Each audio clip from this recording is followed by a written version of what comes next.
Hello भाई लोग, ये हमारे इस कहानी का भाग 6 है। अगर आप लोगों ने इसके पिछले भागों को नहीं देखा है तो जाकर देख लीजिएगा। तो चलिए कहानी को शुरू करते हैं। श्लोक और प्रियांशु नाश्ते के बाद अपनी मीटिंग के लिए निकल जाते हैं। वंदना जी श्वेता को लेकर हॉल के सोफे पर बैठा देती हैं और घर की सारी औरत हॉल में बैठ बातें करने लगती हैं। तभी घर के बाहर एक गाड़ी आकर रुकती है और एक 29-30 का लड़का हाथ में लैपटॉप बैग लिए उतरता है और दौड़ते हुए घर के अंदर आता है और आकर हॉल के एक पिलर्स की से कोहनी पर टिकाकर खड़ा हो जाता है। हाय क्या नज़ारा है, कसम से पूरी दुनिया की गॉर्जियस लड़कियां एक साथ मेरे घर में उपस्थित हैं। मेरे तो भाग्य खुल गए, मैं तो धन्य हो गया। उसकी आवाज़ सुनकर सबका ध्यान उसकी तरफ चला जाता है। श्वेता खुशी से उठते हुए, शाश्वत? जी हाँ, ये हैं शाश्वत व्यास, परिवार के सबसे बड़े सुपुत्र। गोरा रंग, 6 फीट की हाइट, हल्की नीली शर्ट और ब्लैक फॉर्मल पैंट में काफ़ी डैशिंग पर्सनैलिटी। कॉलेज टाइम में कई लड़कियों ने इनको प्रपोज किया, पर इनका दिल धड़कता है तो सिर्फ इनकी धर्मपत्नी श्वेता के लिए।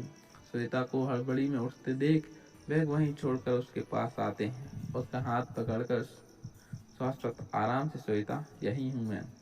धीरे से समझता हूँ तुम्हारी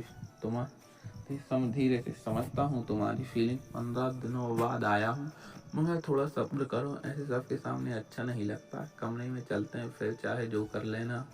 और शरारत से हंस देता है। श्वेता अपनी कोहनी से उसके पेट पर मारती है और मुस्कुरा कर नजरें फेर लेती है। शाश्वत श्वेता को बैठाकर सबके पैर छूता है। वंदना जी, कैसी रही तेरी मीटिंग? सब ठीक रहा ना शाश्वत? सब कुछ परफेक्ट था माँ, और कॉन्ट्रैक्ट भी हमारी कंपनी को ही मिला है। सबसे थोड़ी देर बात करने के बाद, शाश्वत माँ, मैं फ्रेश होकर आता हूँ। वंदना जी, हाँ जा, और मैं कुछ खाने को भेजती हूँ तेरे लिए। और श्वेता की दवाइयाँ का भी वक्त हो गया है, उसे भी ले जा। और आज तू ऑफिस बिल्कुल नहीं जाएगा, यहाँ घर पर आराम करेगा। शाश्वत, जो हुक्म माते। वंदना, संभाल कर ले जाना। रूम में आकर शाश्वत श्वेता को बेड पर बैठा देता है और उसके सामने बैठकर उसके चेहरे के सामने अपना चेहरा लगाकर कहता है, हाँ तो बीबी जी, आप जो जी में आए वो कीजिए, बंदा पूरा का पूरा आपका है। श्वेता, आप कहीं भी कहीं कुछ भी बोलते हैं। अभी क्या कर रहे हैं नीचे? अगर माँ या कोई और सुन लेता तो क्या सोचता मेरे बारे में? शाश्वत, यही तो उनकी बहू बड़ी ही रोमांटिक है। श्वेता उसके कंधे पर हल्के से हाथ मारते हुए, कुछ भी बेशरम होते जा रहे हैं आप। शाश्वत मुस्कुराते हुए उसे अपनी बाहों में भर लेता है और दोनों वहीं बैठकर बातें करते हैं। फिर शाश्वत उसकी दवाइयाँ देता है और फ्रेश होने चला जाता है। यहाँ ऑफिस में अग्नि और अर्जुन कल होने वाले प्रेजेंटेशन की तैयारी कर रहे थे। काम करते करते रात के लगभग 11:30 पर हो जाते हैं।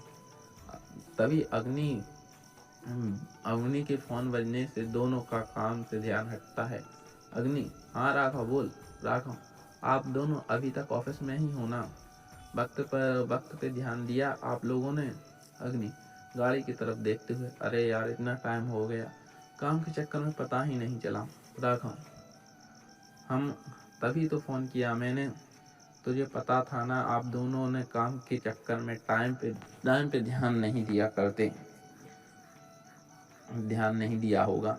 अब घर आ जाओ यार, कल भी काफी टाइम गाड़ी में रहना है, तबीयत खराब हो जाएगी। अग्नि, हाँ हमारा भी बस हो ही गया, निकलते हैं, तू भी सो जा, गुड नाइट। राघव, हाँ गुड नाइट। अग्नि से, भाई काफी टाइम हो गया है, हमें भी निकलना चाहिए। अर्जुन, हाँ चल। दोनों अपनी अपनी गाड़ियों के पास आते हैं। अर्जुन, सीधा घर जाना? अग्नि, जी भाई।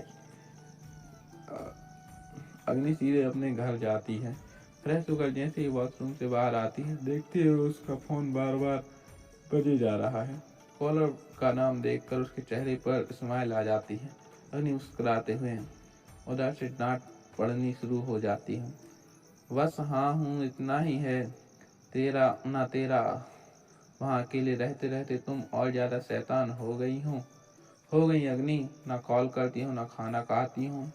उधर से लगभग 10 मिनट तक डांट पड़ती है। जब काफ़ी देर तक डांट का कोटा खत्म नहीं होता, अग्नि बीच में कूदते हुए अग्नि बस मम्मा बस। यार मतलब कितना बड़ा स्टॉक है मेरे नाम पर, हाँ खत्म ही नहीं होता। सॉरी ना, सारी गलतियों के लिए जो मैंने की हैं और उनके लिए भी जो आपको लगता है कि मैंने की हैं। आखिरी लाइन को बोलते हुए उसने मुंह पिचका लिया। उधर से उसकी मम्मी नंदिनी जी के हंसने की आवाज़ सुनकर उसके चेहरे पर मुस्कान आ गई। आखिर उनकी इसी मुस्कुराहट के लिए तो पिछले 8 सालों से के सारे जज्बात जब्त किए बैठी थी।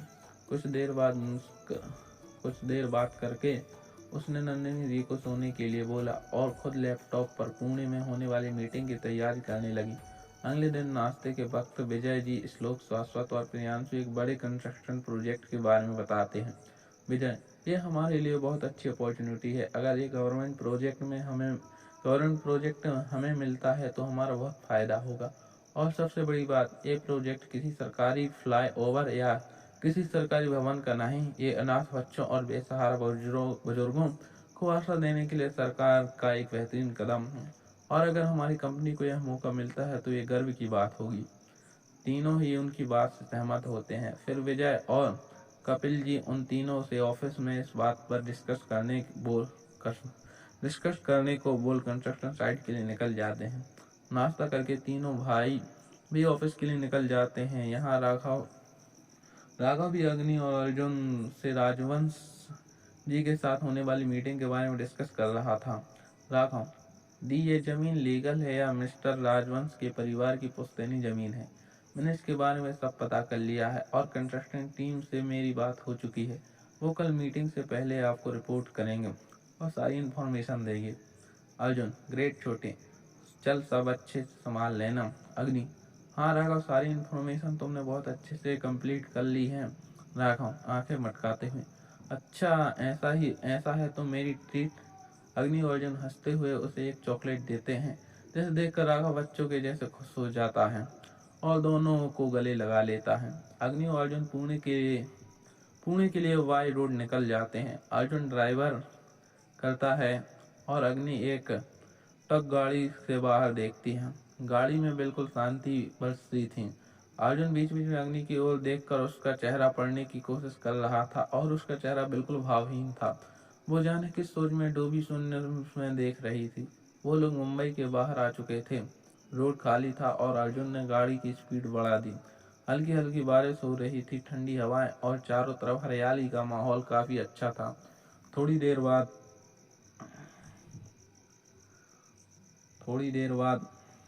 अर्जुन ने गाड़ी को एक ढाबे पर रोकी। पुणे पहुंचने में अभी भी 1 घंटा था। दोनों गाड़ी से उतर गए। अर्जुन ढाबे पर चाय लेने गया। वापस आया तो उसके हाथों में एक चाय का कप और एक पानी की बोतल थी। 10 से 15 मिनट वहां रुककर दोनों वापस चले गए। इस बार अग्नि ड्राइविंग कर रही थी। यहाँ तीनों भाई शाश्वत केबिन में बैठे उस गवर्नमेंट प्रोजेक्ट को लेकर डिस्कशन कर रहे थे। प्रियांशु, भाई ट्रेडर अगले हफ्ते खुलने वाला है और हमारी टक्कर की बस 3 कंपनीज हैं।